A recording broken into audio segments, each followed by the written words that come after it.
नमस्कार, मैं हूं विवेक वर्मा। आप देख रहे हैं उदय प्रभात न्यूज।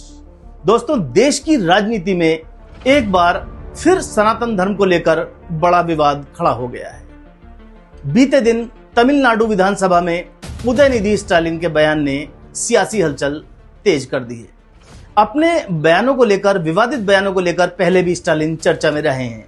सनातन धर्म को लेकर दिए गए उनके बयान पर देश भर में तीखी प्रतिक्रियाएं सामने आ रही हैं। सोशल मीडिया पर यह मुद्दा लगातार ट्रेंड कर रहा है और सबसे ज्यादा चर्चा उस पल की हो रही है जब बयान के बाद मुख्यमंत्री विजय थलपति हाथ जोड़ते नजर आए। इस घटनाक्रम के बाद राजनीतिक गलियारों में बहस और तेज हो गई है। स्वाभाविक है यह बहस तेज होना, क्योंकि सनातन को यहां पर टारगेट किया गया है। अब महत्वपूर्ण सवाल उठ रहा है कि आखिर हर बार सनातन धर्म को ही क्यों निशाना बनाया जाता है। क्या भारत में सनातनी होना अपराध है? सनातन पर टिप्पणी करना सबसे सरल हो गया है। दोस्तों, बीते दिनों समाजवादी पार्टी के एक नेता भाटी का बयान भी विवादों में रहा। इससे पहले समाजवादी पार्टी के ही नेता स्वामी प्रसाद मौर्य भी सनातन धर्म को लेकर कई विवादित बयान दे चुके हैं। लगातार इस प्रकार के बयान सामने आ रहे हैं। ऐसे बयानों ने देश में एक नई बहस छेड़ दी है। हिंदू संगठनों और संत समाज ने इसे आस्था पर हमला बताया है। कई धार्मिक संगठनों का कहना है कि करोड़ों लोगों की भावनाओं को बार बार आहत किया जाता है। सनातन धर्म पर क्यों आखिर इस तरह का प्रहार किया जा रहा है? लोग सवाल पूछ रहे हैं कि आखिर अन्य धर्मों पर इस तरह की टिप्पणी करने से नेता क्यों बचते हैं? क्या इसके पीछे वोट बैंक की राजनीति काम कर रही है? क्या विवादित बयान देकर राजनीतिक ध्रुवीकरण की कोशिश की जाती है? क्या मीडिया की सुर्खियां बटोरने के लिए इस प्रकार के बयान दिए जाते हैं, या फिर ये सब एक सोची समझी रणनीति का हिस्सा है? आखिर क्या है ये सब, इसको जानने की कोशिश करेंगे।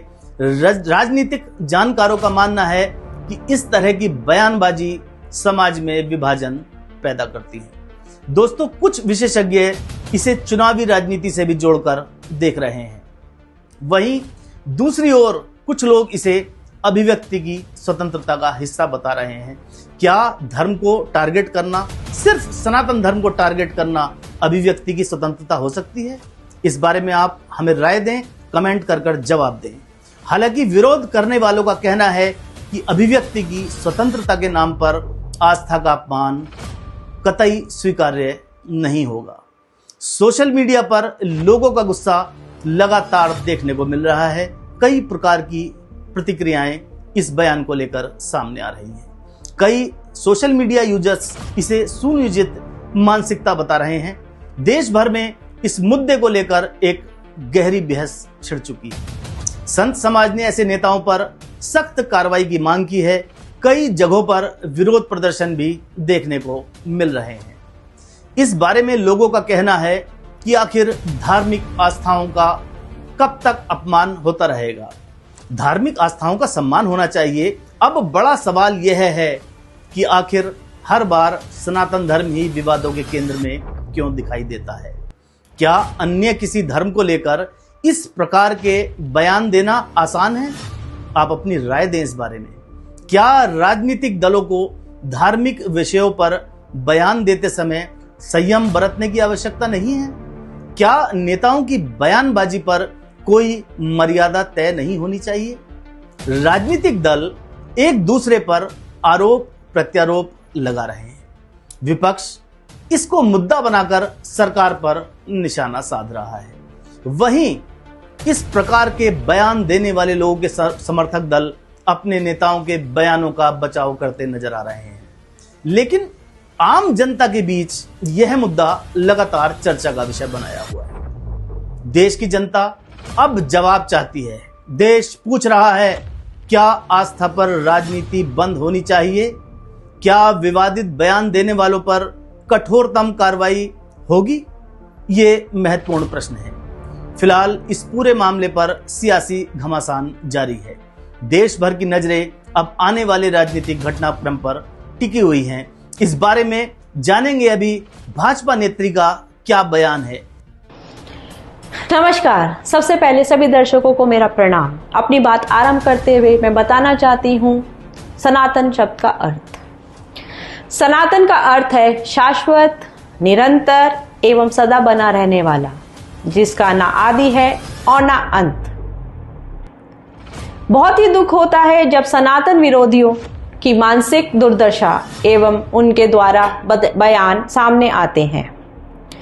इन सनातन के विरुद्ध जहर उगलने वाले लोग जो हैं, जिनको हम कह सकते हैं एक तरह से कि सांप, जिनको बिल में से निकालने का काम हमारी भारतीय जनता पार्टी बहुत बखूबी से कर रही है। हमारी बढ़ती हुई लोकप्रियता, हमारी ताकत एवं जनता जनार्दन के आशीर्वाद से बौखलाए हुए ये लोग क्या कर सकते हैं? ये लोग केवल अपने अस्तित्व को बचाने के लिए हमारे सनातन के खिलाफ बयान ही दे सकते हैं। आप देखिए, इनके द्वारा सनातन के विरोध प्रयोग किए गए शब्द का ही ये तो परिणाम है कि 21 राज्यों में अब ये विपक्ष में है, क्योंकि हिंदू अभी सिर्फ जागा है। जिस दिन हिंदू जागृत हो जाएगा उस दिन इन नेताओं को भारत के बाहर कहीं शरण लेनी पड़ेगी। आप ही बताइए, आखिर ये लोग किस सनातन को मिटाने की बात करते हैं?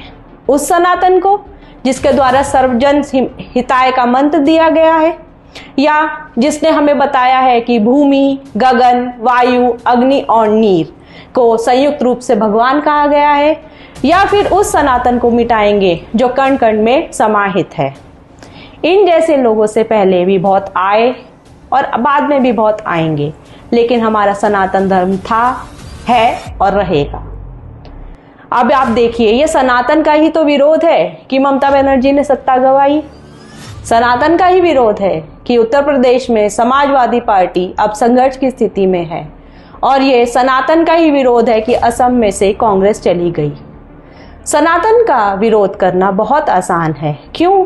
क्योंकि हम जो सनातनी हैं वो केवल अहिंसा का मार्ग चुनते हैं, और अगर इन विरोध करने वालों में इतनी ही हिम्मत है तो ये किसी और धर्म का विरोध करके क्यों नहीं दिखाते हैं? इन्होंने क्यों इतना आसान कर लिया है कि हिंदू का विरोध करें, हमारे सनातन धर्म को टारगेट करें? क्योंकि इनको कहीं ना कहीं भय है कि कहीं ये लोग कन्हैया कुमार की तरह ना बन जाए। अंत में मैं ये अवश्य कहना चाहूंगी, हमने पहले कई बार सुना भी है कि जब आप आगे बढ़ रहे होते हैं तो जो लोग आपकी बराबरी नहीं कर सकते, तो वो छल कपट या आपके बारे में कुछ भी उल्टा सीधा कर बोल के आपको नीचे गिराना चाहते हैं। और यही चीज़ ये लोग हमारे सनातन धर्म के साथ कर रहे हैं। और ये भी हमारे सनातन धर्म में ही बताया गया है कि विनाश काले विपरीत बुद्धि। इसी के साथ आप सबका धन्यवाद। जय हिंद, जय भारत, जय भाजपा, तय भाजपा। फिलहाल के लिए इतना ही। आप देखते रहिए, हमारे साथ जुड़े रहिए, देखते रहिए उदय प्रभात न्यूज।